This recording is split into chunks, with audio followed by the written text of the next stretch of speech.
புனித மத்தேயு எழுதிய தூய நற்செய்தியிலிருந்து வாசகம்.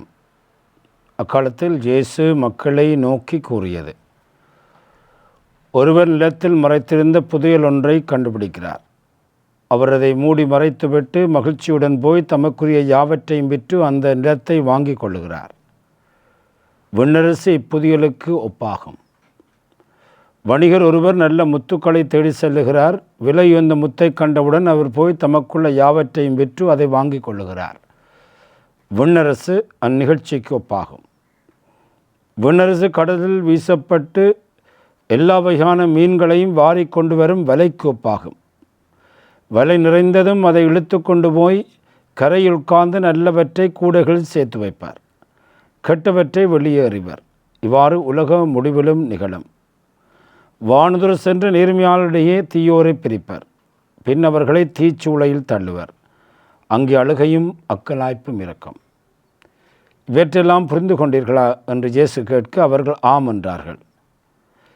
பின்புவர் ஆகியால் விண்ணரசு பற்றி கற்றுக்கொண்ட எல்லா மறைநூல் அறிஞரும் தம் கருவூலத்திலிருந்து புதியவற்றையும் பழையவற்றையும் வெளிக்கொண்டு வரும் வீட்டு உரிமையாளர் போல் இருக்கின்றனர் என்று அவர்களிடம் கூறினார். இது கிறிஸ்து வழங்கும் நற்செய்தி. கிறிஸ்துவே உமக்கு புகழ். நமது நம்பிக்கையின் வேர்களை போற்றுவோம். ஆண்டவன் இயேசுவில் அன்பார்ந்தவர்களே, இது ஜூலை மாதத்தினுடைய 4வது ஞாயிற்றுக்கிழமை. நம்முடைய திருத்தந்தை பிரான்சிஸ் அவர்கள் 2021ஆம் ஆண்டு உலக தாத்தா பாட்டிகள் மற்றும் முதியோர் தினத்தை ஏற்படுத்தினார்.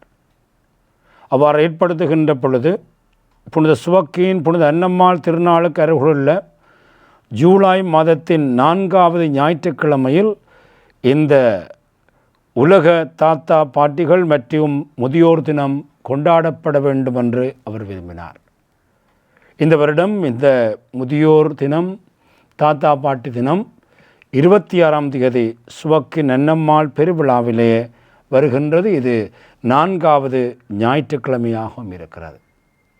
ஆகவே இந்த ஞாயிற்றுக்கிழமை இந்த உலக தாத்தா பாட்டிகள் மற்றும் முதியோர் தினத்தை பற்றி நாங்கள் ஆழமாக சிந்தித்து இன்றைய நாளில் இறைவன் நமக்கு தருகின்ற செய்தி என்னவென்பதை ஆழமாக புரிந்து அதை நடைமுறைப்படுத்த முயல்வோம். திருத்தந்தை பிரான்சிஸ் அவர்கள் தமது பாட்டி ரோசாவை பற்றி மிகுந்த அன்புடனும் நன்றியுடனும் அடிக்கடி நினைவு கூறுவார். சிறுவயதில் அவருக்கு இருநம்பிக்கையின் முதல் பாடங்களை கற்றுக் கொடுத்தவர்களில் பாட்டி ரோசா முக்கியமானவர். எப்படி செபிப்பது, எப்படி இறைவனை நம்புவது, எப்படி ஏழைகளிடம் இரக்கம் காட்டுவது, துன்பத்தின் மத்தியிலும் நாங்கள் நம்பிக்கை இழக்காமல் இருப்பது போன்ற அந்த வாழ்க்கை பாடங்களை இந்த பாட்டி ரோசாவிலிருந்து அவர் கற்றுக்கொண்டார். உலகம் திருத்தந்தை பிரான்சிஸை ஒரு திருச்சபை தலைவராகவும் ஏழைகளின் குரலாகவும் அறிந்தது. ஆனால் அவரது இதயத்தையும் ஆன்மீக வாழ்வையும் வடிவமைத்தவர்கள் ஒருவர் குடும்பத்துக்குள் அமைதியாக வாழ்ந்த அவரது பாட்டி என்பதை அறிவதில்லை. அந்த பாட்டி தான் இவருக்கு நல்ல விளியமயங்களை விதைத்து அவர் ஒரு குருவாக, ஆயராக, கருதினாளாக, இறுதியில் ஒரு திருத்தந்தையாக வருவதற்கு உறுதியாக இருந்தவர்கள். இந்த பாட்டி ரோசா மிக முக்கியமான இடத்தை பெறுகிறார் என்பதை அவரே தன்னுடைய வாழ்க்கையின் சாட்சியமாக கூறுகிறார். அன்பார்ந்தவர்களே, ஒரு பாட்டியின் எளிய சபமும் வாழ்வின் சாட்சியமும் உலகளாவிய திருச்சபையின் தலைவரது வாழ்வில் எத்தகைய ஆழமான தாக்கத்தை ஏற்படுத்த முடியும் என்பதற்கு திருத்தந்தை பிரான்சிஸுடைய இந்த வாழ்வு எங்களுக்கு எடுத்துக்காட்டாக இருக்கிறது. ஆகவேதான் அவர் தன்னுடைய வாழ்க்கையிலே இந்த தாத்தா பாட்டிகள் தினம், முதியோர் தினத்தை தன்னுடைய அந்த திருத்தந்தையாயிருந்த காலத்திலேயே அவர் ஏற்படுத்தி இருந்தார். தாத்தா பாட்டினுடைய தினத்தினுடைய நோக்கம் என்னவென்றால், தாத்தா பாட்டிகள் குடும்பத்தினுடைய நினைவுகள், குடும்பத்தினுடைய நம்பிக்கை, குடும்பத்தினுடைய மொழி, குடும்பத்தினுடைய பண்பாடு, இன்னும் சிறப்பாக அவர் விழுமியத்தை அடுத்த தலைமுறைக்கு கடத்துகின்றனர் என்பதை திருத்தந்தை அவர்கள் உலகத்திற்கு அறிவிப்பதற்காகவே இந்த அழகான இந்த தாத்தா பாட்டி தினத்தை அவர் ஏற்படுத்தினார். முதியவர்கள் மாண்புமிக்கவர்கள், அவர்கள் ஞானம் மிக்கவர்கள், அவர்கள் தியானம் மிக்கவர்கள், அவர்களுடைய ஆழமான புனிதமான வாழ்வை உணர்ந்து மதிக்கின்ற ஒரு நாளாகவே இந்த உலக தாத்தா பாட்டி முதியோர் தினத்தை நாங்கள் நினைவு கூறுகிறோம். திருத்தந்தை பிரான்சிஸ் அவர்கள் 2021ஆம் ஆண்டிலிருந்து ஒவ்வொரு ஆண்டுக்கும் ஒரு புதிய அழகான தலைப்பை, அதாவது இவருடைய வாழ்க்கையை எடுத்துக்காட்டுகின்ற அளவான தலைப்புகளை ஒவ்வொரு ஆண்டுகளும் கொண்டு வந்தார். இந்த ஆண்டிலே 2026ஆம் ஆண்டிலே இந்த தாத்தா பாட்டி முதியோர் தினத்தை நாங்கள் நினைவு கூறுகிற பொழுது நம்முடைய திருத்தந்தை 14ஆம் லியோ அவர்கள் எங்களுக்கு கொடுத்திருக்கின்ற தலைப்பு என்னவென்றால், எசியா இறைவாக்கினுடைய 49ஆம் அதிகாரத்தினுடைய 15வது வசனத்தை அவர் எங்களுக்கு ஒரு தலைப்பாக, சிந்தனையாக, இந்த தாத்தா பாட்டினருக்கு ஒரு ஆறுதல் வார்த்தைகளாக அவர் கொடுக்கிறார். ஆகவே அவர் கொடுத்திருக்கின்ற தலைப்பு, நான் உன்னை ஒரு பொழுதும் மறக்க மாட்டேன். நான் உன்னை ஒரு பொழுதும் மறக்க மாட்டேன். எசியா இறைவாக்கினர் 49வது அதிகாரம் 15வது வசனம். அதாவது ஆண்டவர் அந்த வசனத்திலே மிக தெளிவாக கொடுக்கின்றார், ஒரு தாய் தன்னுடைய பால் குடிக்கும் பிள்ளையை மறப்பாளோ, அவள் மறந்தாலும் நான் உன்னை ஒரு பொழுதும் மறக்க மாட்டேன். இந்த வசனத்தினுடைய இறுதி வசனங்களை இந்த தாத்தா பாட்டினருக்கு திருத்தந்தை கொடுக்கிறார். நான் உன்னை ஒரு பொழுதும் மறக்க மாட்டேன்.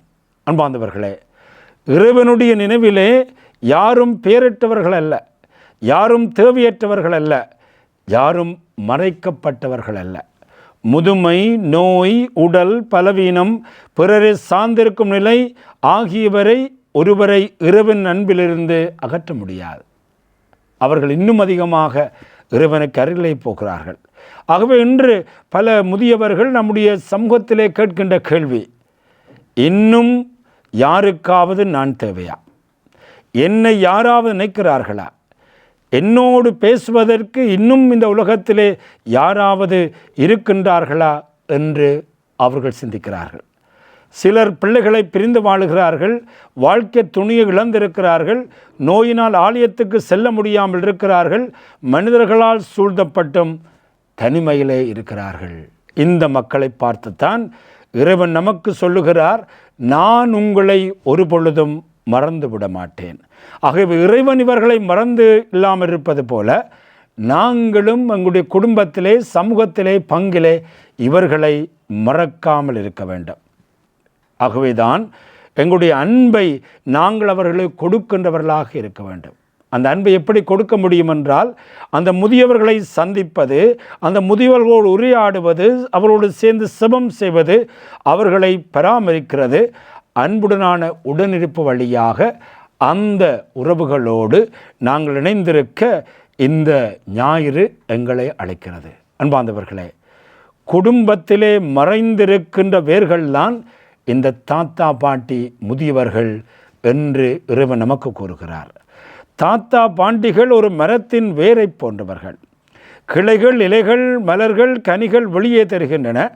ஆனால் மண்ணுக்கடியில் மறைந்திருக்கும் வேர்களே மரத்தின் உயிர்களை தாங்குகின்றன. அதுபோல கல்வி, நம்பிக்கை, மொழி, பண்பாடு, குடும்ப விழுமியங்களுக்கு பின்னாலே எங்களுடைய பிள்ளைகளை, பேரப்பிள்ளைகளை வளர்த்தெடுக்கின்ற மிக பெரும் பணியை யார் செய்கிறார்கள் என்றால் இந்த தாத்தா பாட்டிகள், முதியோர்கள்.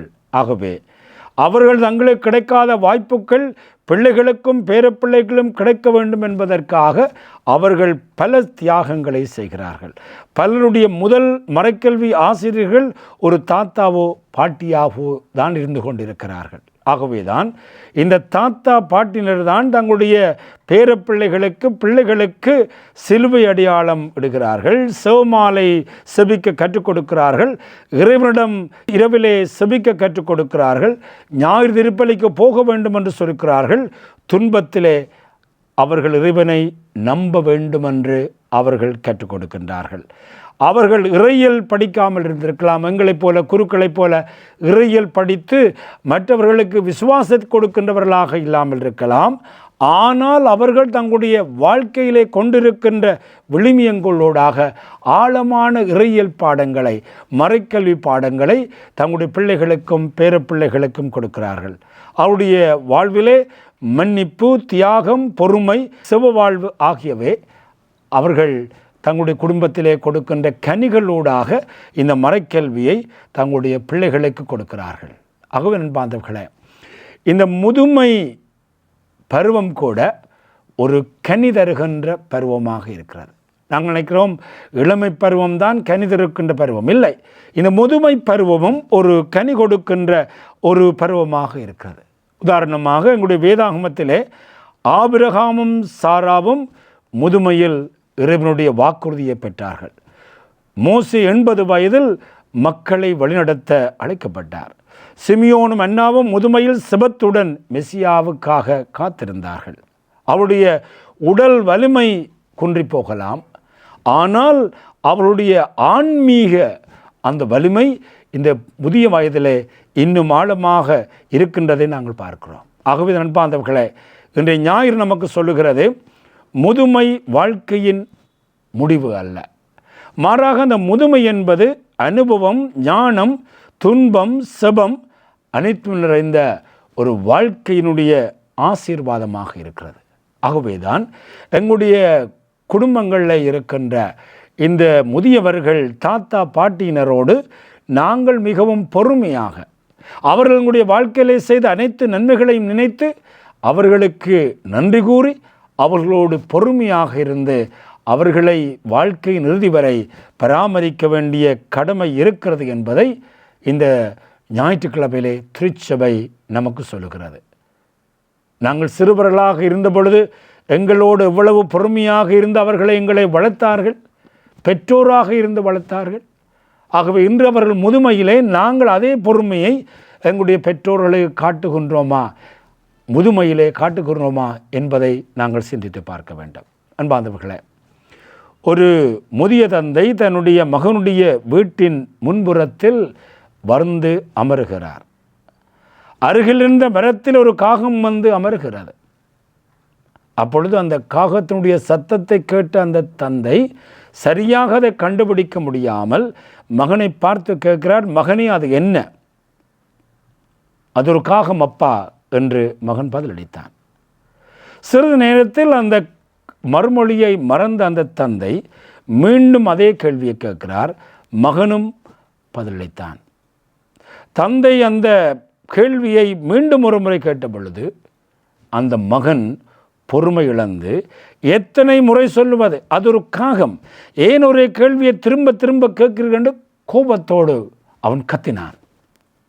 தந்தை எதுவும் பேசாமல் வீட்டுக்குள்ளே சென்று ஒரு பள்ளிய நாட்குறிப்பொன்றை எடுத்து வந்து மகனும் கொடுத்தார். அவரிடம் அந்த ஒரு பகுதியை எடுத்து அதிலே வாசிக்க சொன்னார். அந்த பகுதியில் இந்த பகுதி மிக அழகாக குறிப்பிடப்படுறது.